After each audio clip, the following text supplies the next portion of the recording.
Olá pessoal, olá turma, tudo bem com vocês? Que bom aqui a gente está novamente retomando a nossa aula de Contabilidade Tributária 2 do nosso curso de Ciências Contábeis, ok? Com vocês aqui então, professor Alex Magalhães, tudo bem com todos? Espero que sim, que bom. Vamos lá então, continuar com as nossas aulas, né? Essa aqui é a aula 7, tá? Falando, né, sobre o imposto de renda sobre pessoa jurídica. E na aula de hoje a gente vai falar sobre os recolhimentos mensais e trimestrais do imposto de renda. E no finalzinho nós vamos ver uma avaliação, uma comparação entre os dois regimes permitidos hoje pela legislação, né, entre o lucro real e o lucro presumido, tá bom? Então vamos seguindo aqui os nossos slides para ir cadenciando a nossa aula, tá?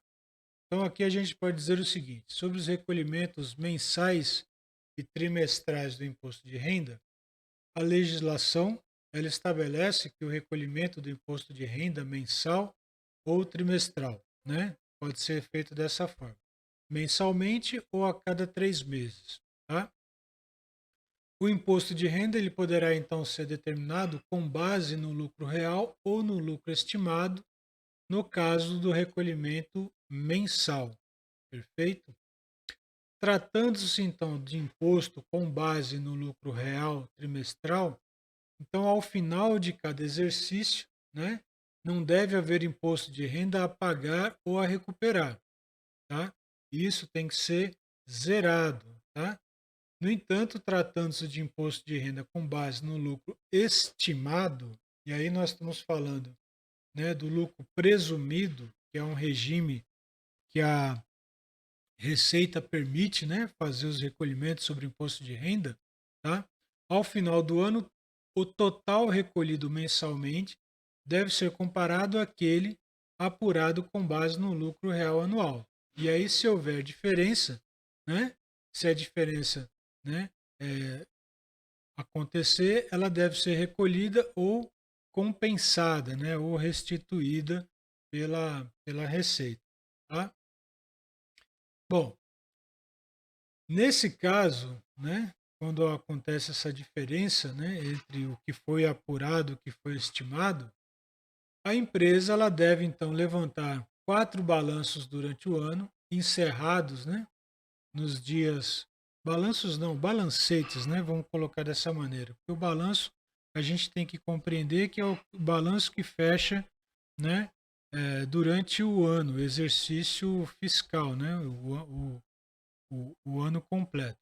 Nesse caso aqui, estamos falando de balanços ou balancetes, né? Porque eles estão sendo fechados em períodos menores. Então, nesse caso aqui, a empresa deve, né, levantar os 4 balanços, né, durante o ano, que são os balanços trimestrais, encerrados dia 31 de março, dia 30 de junho, 30 de setembro e 31 de dezembro. E sobre os resultados apurados, recolher os tributos que foram correspondentes. Nessa hipótese, tá? A declaração do imposto, né, a ser feita não deve apresentar saldo de tributo nem a pagar e nem a restituir. Tá? Contabilmente, né, do ponto de vista contábil, o imposto de renda a pagar ao final de cada trimestre, com base, né, no resultado, ele é computado sempre no passivo, tá bom? Computado sempre no passivo, ok? Então aí é a maneira ou a forma, né, como é orientado a fazer as apurações e os recolhimentos, tá, com base no lucro real, ok? Mensalmente ou a cada trimestre, né? E aí no final do período faz a avaliação, né, para saber se daquilo que foi estimado, se está menor ou se está maior, né? E confronta com aquilo que realmente foi recolhido, tá? E após esse confronto, né, essa verificação, se a empresa recolheu a mais, obviamente ela tem um valor a restituir com a receita ou a compensar, né? Se ela recolheu a menos, obviamente ela terá que eh, eh, complementar esse recolhimento, tá ok? Tá certo? Bom, seguindo aqui, né? Na demonstração, aqui a gente já vai estar falando de como deverá ser contabilizado. Então aí é como vai, como funcionará a dinâmica, né, dessa compensação, dessa contabilização, perfeito? Do imposto, né, estimado, do imposto computado, e como é que isso vai ser alocado nas contas do balanço patrimonial e nas contas, né, ou na conta da demonstração de resultado do exercício, tá? Então aqui agora a gente vai começar a falar o seguinte, olha, eu apurei lá o imposto, eu verifiquei quanto deve ser recolhido, então perfeito, reconheci, né, a minha obrigação tributária. Como eu vou escriturar essa obrigação tributária? Como é que eu vou distribuir e em que conta contábil eu vou reconhecer essa obrigação tributária, não só do lado do balanço patrimonial, né, do lado do passivo, né, que a empresa está contraindo, né, junto à Receita Federal, como também do lado da demonstração de resultado do exercício como uma despesa, né, incorrida, independente se ela já foi recolhida ou não. Vamos lembrar aqui que o balanço patrimonial, demonstração de resultado do exercício e todas as outras demonstrações, né, contábeis, né, os relatórios contábeis financeiros que nós estamos falando, nós estamos tratando, né, eles são computados, eles são confeccionados, eles são, né, compostos, elaborados, seguindo o regime de competência, o regime contábil de competência, tá? Não vamos esquecer isso. Não é regime de caixa, é regime de competência, ou seja, aconteceu o fato, ocorreu aquele ato, né, administrativo, então isso é reconhecido já contabilmente, tá certo? Respeitando aí todos os critérios que a legislação e as normas contábeis, né, nos orientam e nos exigem. Perfeito? Então vejam, nesse caso aqui, tá, na demonstração do resultado do exercício, a despesa com imposto de renda, ela deve ser considerada antes de chegar ao lucro do exercício, né? Então é computada antes ali, né? A demonstração a gente vai, né, partindo já daquela estrutura que a gente fala, né? Entre as receitas, os custos, as despesas, aí vem o resultado operacional, e também a gente chama de EBITDA, que seria o resultado antes da incidência, né, do imposto de renda e a contribuição sobre o lucro líquido. Aí vem contribuição sobre o lucro líquido e imposto de renda, para depois chegar no resultado líquido da empresa. Tá? Então, na demonstração de resultado do exercício, a despesa com imposto de renda deve ser considerada antes de chegar ao lucro líquido do exercício. E os lançamentos que são distribuídos ali, né, no balanço, na demonstração de resultado do exercício, a DRE, é feita da seguinte forma: eu vou fazer um débito, né, em despesa com imposto de renda, que é um débito na conta de resultado, né? Então está entrando, né, esse débito, né? Então entra como débito, né? Essa despesa entra como débito, e a contrapartida dela será na conta de crédito, porque tudo que entra no balanço do lado do passivo entra como um crédito, e lá entrará como um crédito, registrando, né, esta obrigação como imposto de renda a pagar. Perfeito? Então, já temos aqui a primeira contabilização, né? A forma como tem que ser reconhecido, não somente lá na DRE, né, como despesa, né, como imposto de renda, mas também reconhecer o compromisso de pagar esse imposto de renda, né, no no mês seguinte ou no período seguinte, né? Lá no balanço como um crédito no passivo circulante. Perfeito? Ótimo. Então, seguindo aqui, né? Na hipótese da legislação vir a regulamentar, aí vamos abrir aqui um parênteses, né? Que isso aqui também é, é um apontamento que a gente identificou na bibliografia, né? Nos livros que foram consultados. Então, assim, houve um período e a inflação ela era muito alta, né, muito expressiva. Então, assim, hoje a gente fala de uma inflação de 3, 4, 5% ao ano, né? Naquela época, há muito tempo atrás, graças a Deus, a inflação de 4, 5% era ao dia. Então, existia, por exemplo, assim, ao mês, às vezes, 50, 60, 100% de inflação. Era uma coisa galopante. Então, tinha que haver uma correção diária, né, do dinheiro, da moeda. Né? Então, era algo assim. Eu lembro que existia uma guerra, né, isso foi na época do Sarney, né, e chamavam os consumidores para irem aos mercados e fiscalizarem o pessoal da maquininha. Que era o pessoal da maquininha?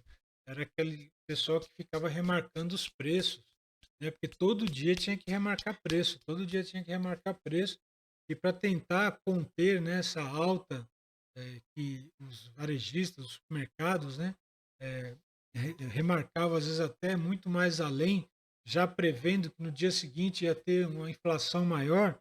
O que que acontecia? Chamavam, né, o povo, né, como os fiscais do povo, né, os fiscais do Sarney, para conter essas altas assim avassaladoras dos preços dos produtos no supermercado. Então, naquela época existia essa história da variação monetária, né, da correção monetária do dinheiro, tá? Então, quando havia essa questão da correção, então tinha que também se fazer a correção do imposto, obviamente, né, sobre o preço das mercadorias, né, e o lucro, né, auferido pelas mercadorias. Então, tinha que fazer esse tipo de contabilização. Mas eu só estou citando aqui caso, né, a possibilidade é muito remota de acontecer isso novamente, né? Mas caso se vier a acontecer, está aqui como é que era feito, como poderá ser feito, né? A regularização da variação monetária, né? Em relação ao imposto de renda. Então, nesse caso aqui, o que é feito como contabilização? Debita uma conta chamada variação monetária passiva, que isso é uma conta lá que está na demonstração de resultado do exercício, né? É uma conta de resultado, e credita imposto de renda a pagar, né? Como um passivo, como um compromisso que vai estar alocado lá no passivo circulante no balanço patrimonial. Tá? E no ato do recolhimento, como é que vai ser feito isso? Debita, né? Imposto de renda a pagar, porque está saindo essa obrigação, né? Esse compromisso que era futuro até então, e acredita como uma saída de caixa, né, da conta de disponibilidade, ok? Que é uma conta que está lá alocada no grupo do ativo circulante, tá certo? Correto? Então isso aqui é só para efeito de, no caso haver, né, voltar à variação monetária, como é que tem que ser reconhecido isso, e obviamente quando for feito o pagamento do imposto de renda a pagar, né, debita lá, né, tira essa obrigação, e esse dinheiro vai sair da onde? Ora, da conta de disponibilidade, tá? É dessa forma que é feita a contabilização do pagamento, tá? Bom, falando agora aqui sobre recolhimento por estimativa, tá? Recolhimento por estimativa. Quando a gente fala de recolhimento por estimativa, a gente está falando do lucro presumido, ok? Do lucro presumido. como é que se configura, né? Como se estabelece, por que é feito dessa maneira, né? Através do lucro presumido. Eu já disse a vocês em aulas passadas que nem sempre todas as empresas, né? 100% das empresas no Brasil possui uma contabilidade tão afinada, né? Ali, né? Tão exata em relação à sua movimentação e também comprovação fiscal, ok? Por conta disso, a Receita permite, em determinados limites de faturamento, tá? Tetos de faturamento, que se possa fazer um recolhimento de forma presumida. Então, isso acontece para empresas de pequeno porte, que aí tem a opção de ser lucro, né, pelo Simples Nacional, o recolhimento, perdão, né, melhor dizendo, pelo Simples Nacional, onde você coloca dentro de uma cesta todos os encargos, não, todos os tributos que estão envolvidos na operação, né, comercial da empresa, então recolhe-se pelo Simples Nacional. Saindo dessa condição, você tem o lucro, ou perdão, você tem o recolhimento do imposto de renda pelo lucro presumido, e aí vai até um determinado teto também, se eu não me engano aqui, 78 milhões ao ano. Então, é, a Receita, o que ela faz? Se a empresa não consegue comprovar efetivamente toda a sua movimentação até chegar no lucro real, tá? No lucro real eu digo lucro apurado de forma gerencial, ok? Mesmo que contabilmente não haja, tá? Não haja toda a comprovação fiscal daquela movimentação, porque às vezes acontece isso, tá? Não vamos ser aqui, né?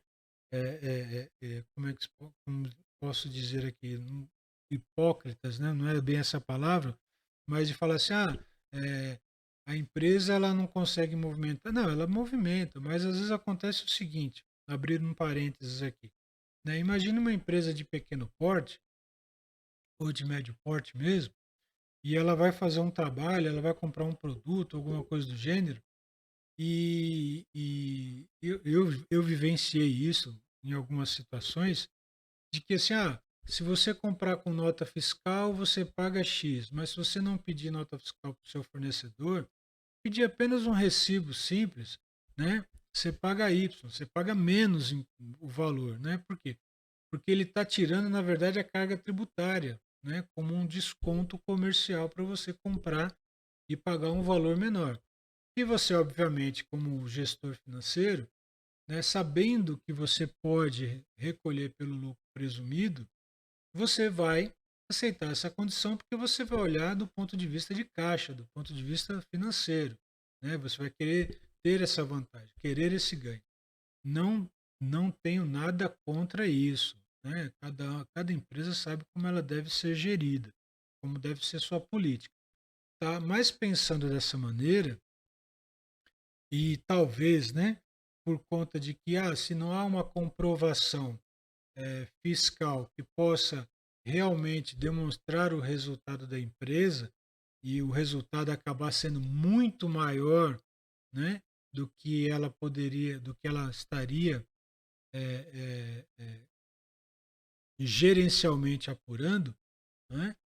O que, que a Receita fez? Olha, vamos fazer o seguinte: eu vou recolher o imposto de renda sobre o faturamento, um percentual sobre o faturamento. Então, né, salvo engano, o que a Receita faz?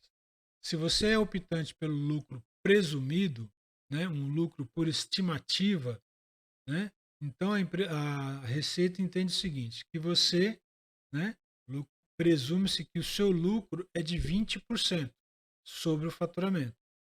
Então você vai recolher, né, os impostos referente à parte, né, sobre a renda, né, sobre o lucro, sobre esses 20%. Tá? Lá na frente, no finalzinho da aula, eu explico melhor isso. Mas a gente vai fazer, a empresa vai recolher sobre 20%, vai recolher o imposto de renda sobre 20% do seu faturamento bruto, tá? E essa estimativa, né, é para se apurar o imposto de renda, né, para a Receita, tá? Então, voltando aqui ao nosso slide. Opcionalmente, a empresa pode realizar os recolhimentos mensal do imposto de renda baseado em cálculos por estimativa sobre o faturamento. Então, a Receita fala, olha, você pode fazer uma estimativa, nesse caso aqui 20% do seu faturamento, ela está entendendo que o seu lucro é de 20%. Então, já vamos prestar atenção aqui. Seu lucro líquido é de 20%. Né? Então, ela que está dizendo o quanto você está tendo de margem de lucro. Então, ela vai cobrar o imposto, né? Você vai recolher o imposto de renda baseado sobre o resultado desses 20% extraído do faturamento. Lembre-se, nem sempre isso é real do ponto de vista gerencial para a empresa. E se ela está tendo prejuízo, né? Apurando de forma gerencial todos os seus gastos, todas as suas saídas de caixa, se ela está tendo prejuízo, mas ela não consegue comprovar isso, né, fiscalmente para a Receita, o que acontece? Ela está pagando um imposto de renda sobre um lucro que efetivamente não existe, mas como ela não consegue comprovar o resultado real, né, por conta da ausência de documentações fiscais, aí ela acaba tendo que ceder para essa condição, né, que a Receita permite, tá? Ou fazê-lo com base no lucro real se o imposto devido sobre o lucro real do período em curso, né, líquido de pagamento já efetuado, for comprovadamente menor. A tributação por estimativa requer a apuração do lucro real em 31 de dezembro de cada ano, ou na data de encerramento de suas atividades. E os tributos recolhidos mensalmente são considerados antecipação do devido na declaração. Ok? Bom, seguindo. Os recolhimentos por estimativa, eles devem reduzir o imposto de renda a pagar do passivo, pois, não obstante, né, não contrariando o recolhimento ser por estimativa, a sociedade deve constituir o passivo sobre o resultado do período. E a opção, né, do recolhimento por estimativa, ela é fiscal e não altera o conceito contábil. Tá? Não altera o conceito contábil. Objetivando controle e visualização, né, pode-se aí então adotar uma conta redutora de provisão para imposto de renda e essa conta passar a ser contabilizada os recolhimentos por estimativa. Tá? E aí, ao final do exercício, quando apurar o valor efetivo do imposto de renda, né, reverter, né, os valores que estão provisionados nessa conta, tá? Que estão provisionados nessa conta contábil aí, ok? Bom, aí, como é que a gente agora, partindo, né, para a parte escritural, como é que faz a alocação, né, a acomodação dessas movimentações envolvendo o imposto de renda, né, apurado de forma, né, estimada né, pelo faturamento, né, e alocada aí nas contas contábeis, né, de resultado e também nas contas contábeis assumindo compromissos futuros no balanço patrimonial. Os lançamentos contábeis para registro da provisão e seus recolhimentos seguem da seguinte maneira: pelo recolhimento do valor estimado, fiscalmente, iremos debitar, aqui, ó, débito, imposto de renda recolhido no passivo circulante como uma conta redutora. E vamos creditar, ou seja, sair do dinheiro, né, dar saída do dinheiro em conta de disponibilidades que está no ativo circulante. Quando houver a apuração mensal do imposto devido, então debita imposto de renda, que é uma conta de resultado, e vai creditar imposto de renda lá no passivo circulante. Ok? Quando for fazer, né, a apuração do ajuste anual, Então faremos o quê? Debitaremos de imposto de renda, que está lá no passivo, né, para fazer os ajustes, e creditaremos imposto de renda recolhido, que está também no passivo circulante, tá? Então o ajuste é feito aqui no próprio passivo, mas saindo de imposto de renda, né, e entrando em imposto de renda recolhido, para fazer os ajustes quando houver, né, essa condição de que os impostos são estimados e recolhidos, né, por uma estimativa sobre o faturamento, tá? São recolhidos sobre uma estimativa sobre o faturamento. Então, pessoal, voltando aqui, com relação ao recolhimento por estimativa, né, como a gente está observando aqui no slide, é, a forma, né, que é feita a contabilização, é, nesse slide seguinte aqui, essa tabela aqui, eu acredito que ela esteja até desatualizada, mas não está tão longe disso não, tá? Mas basicamente existe uma tributação diferenciada, obviamente, para quem é para as empresas que são optantes pelo lucro presumido, quando elas estão dentro daquele teto, né, daquele limite que a Receita Federal estabelece de 78 milhões, que é o simulado que eu vou fazer aqui na frente para vocês verem, tá? Então aqui eu estou pegando, né, toda a parte tributária que incide, né, sobre as empresas que se enquadram no lucro real ou no lucro presumido quando, né, estão dentro daquele limite de 78 milhões. Perfeito? Então, como é que a gente pode fazer aí, avaliar de forma estratégica, né, o planejamento tributário, avaliando a carga tributária somente de imposto de renda, né, fazendo essa comparação entre lucro real e lucro presumido, tá? Então, aqui na frente nós temos três situações que envolvem aí as alíquotas, né, únicas quando é lucro real, que seria a incidência de 15% sobre o lucro líquido, tá? Para cálculo do imposto de renda. E no caso, quando é lucro presumido, a gente tem aí alíquotas diferentes ou distintas, né? E aí, como eu falei, precisa dar uma verificada para ver se não há algum tipo de atualização pela Receita Federal, tá? Mas não deve fugir muito disso, não. Então, olha só, quando são empresas que se enquadram na categoria de indústria ou comércio, tratando-se de lucro presumido, a alíquota é de 8%, ok? Então, nesse simulado que nós estamos fazendo aqui, comparando apenas o IRPJ, né, o Imposto de Renda, o que nós temos aqui se for uma empresa que se enquadra no segmento de uma indústria ou de um comércio? Se for lucro real, né, incide 15% sobre o seu lucro líquido. Então, nós temos aqui, né, para um lucro líquido de 10%, né, que estamos aí, né, hipoteticamente falando, que é a melhor das margens, né, de lucro que uma empresa de repente pode estar, né, auferindo aí em torno de 10%. O que acontece? A empresa vai pagar aí em torno de 1.170.000 de imposto de renda, tá, sobre esse lucro líquido. Quando a gente compara isso, quando uma empresa é optante, né, pelo lucro presumido, tá? Aqui a gente está falando do lucro real, aqui do lucro presumido. O que acontece? Se tratando numa indústria ou comércio, a alíquota obviamente cai para 8%, mas mesmo assim, se tratando de uma empresa que está dentro do teto, né, de 78 milhões de faturamento ano, o que acontece aí? Ela ainda tem uma carga ou, né, um recolhimento superior, né, se ela fosse optante do lucro real, tá? Se ela fosse optante do lucro real.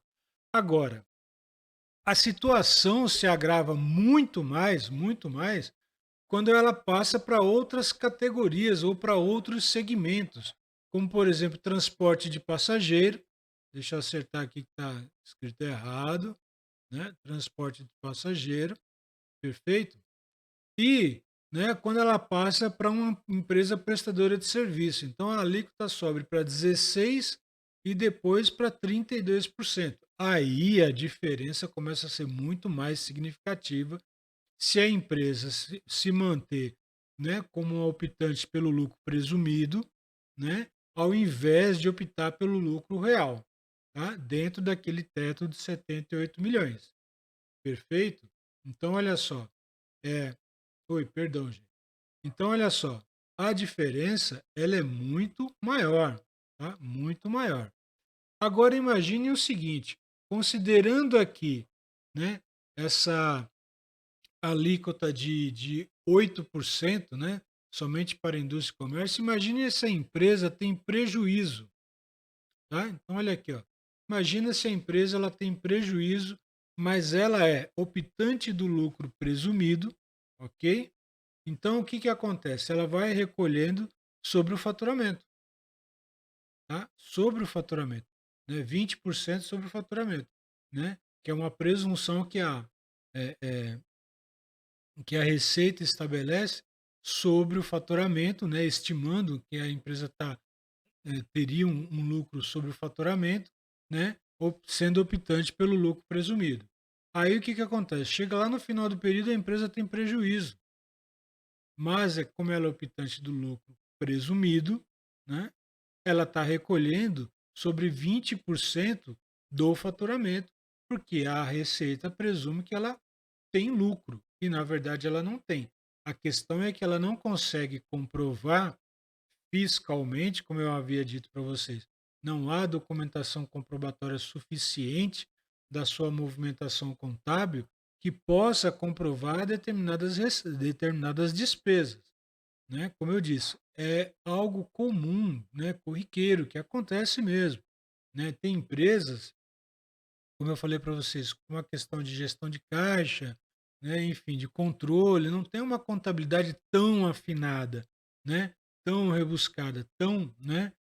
Detalhada e acaba aceitando algumas coisas em relação a desembolsos de caixa que não tem comprovação fiscal, né? Pega um recibo simples ou alguma coisa do gênero e coloca lá como um documento comprovando a saída do caixa, mas não é um comprovante, né, fiscal que pode levar, né, para a Receita, né, na hora de declarar e falar assim, não, né, tem aqui a nota fiscal referente àquele gasto, né, para poder fazer a sua declaração e apurar pelo lucro real, né, o seu resultado final.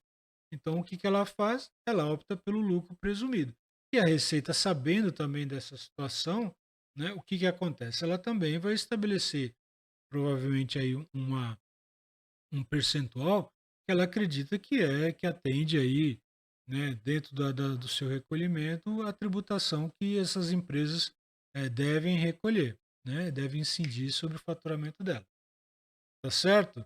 Então, é muito importante, quando se vai fazer planejamento tributário, tá?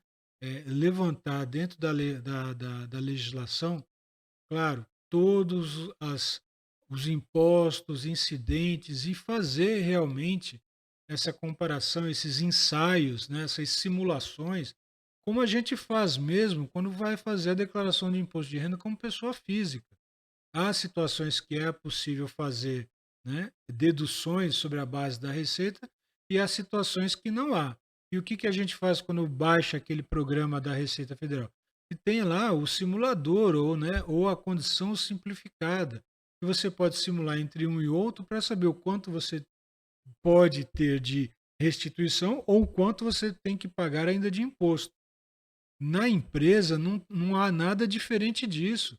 O planejamento tributário ele é muito importante por conta disso. Por quê? Porque nós já sabemos que dentro da nossa realidade econômica, né, dentro do nosso sistema tributário, a tributação é pesada sim, né? Ela pode fazer uma diferença no resultado da empresa.